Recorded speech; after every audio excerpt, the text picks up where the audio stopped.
అందరికీ నమస్కారం. ఈరోజు రాష్ట్ర చరిత్రలో లేనటువంటి విధంగా Nellore city MLA doctor Ponguru Narayana గారి సారథ్యంలో భగత్ సింగ్ కాలనీ 54వ డివిజన్లో ఉన్నటువంటి అనేక మంది నివాసస్తులకు 40 సంవత్సరాలుగా వాళ్ళకి ఏం ఉండాలా ఏం చేయాలో అర్థం కానటువంటి పరిస్థితిలో ఉన్నటువంటి వాళ్ళకి ఈరోజు మొన్న క్యాబినెట్ మీటింగ్లో పెట్టి దాన్ని ముఖ్యమంత్రి వర్యులు నారా చంద్రబాబు నాయుడు దగ్గర మాట్లాడి వాళ్ళకి పట్టాలు ఏ విధంగా ఇవ్వాలో మనం ఇస్తే వాళ్ళు ఏ విధంగా సంతృప్తిగా ఉంటారనేటువంటిది సమాలోచన చేసి వాళ్ళందరికీ కూడా పట్టాలు ఇవ్వడం, వాళ్ళకి ఆమోదం తెలపడం జరిగింది.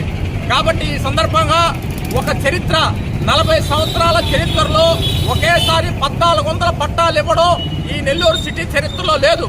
ఈ రోజు ఎంతో ఆనందమైన విషయం. ప్రతి ఒక్కరూ కూడా ఒక పండగ వాతావరణంలో భగత్ సింగ్ కాలనీలో చేసుకుంటున్నారు.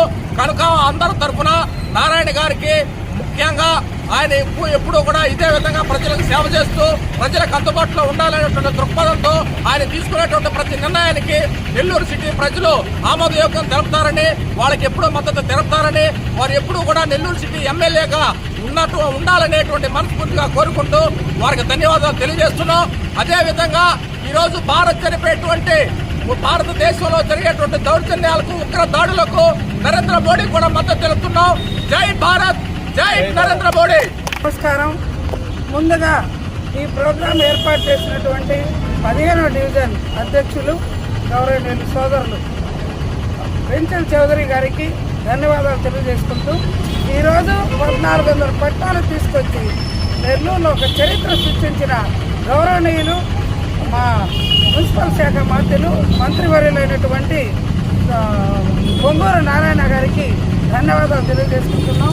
ముఖ్యంగా నిన్న ఆ కాన్ఫరెన్స్లో నేను కూడా ఆయనకి ధన్యవాదాలు తెలియజేసుకోవాలని 2 నొక్కాను, కానీ కలవలేదు. ఎందుకంటే దాంట్లో మా స్వార్థం కూడా ఉంది. 15వ డివిజన్లో మసీద్ సెంటర్ వాళ్ళు భగత్ సింగ్ కాలనీలో 100 మందికి పైగా నివసిస్తున్నారు. వాళ్ళకు కూడా ఈరోజు పట్టాలు అందజేసే పరిస్థితి నారాయణ సార్కి కలిగింది. కాబట్టి వారి తరఫున కూడా నేను పొంగూరు నారాయణ సార్ గారికి ధన్యవాదాలు తెలియజేసుకుంటూ 15వ డివిజన్ ప్రజలకి ఇంకొకసారి అందరికీ ఇక్కడికి వచ్చినటువంటి అందరికీ ధన్యవాదాలు తెలియజేసుకుంటూ మా చౌదరి గారికి కూడా ధన్యవాదాలు తెలియజేసుకుంటాం సార్.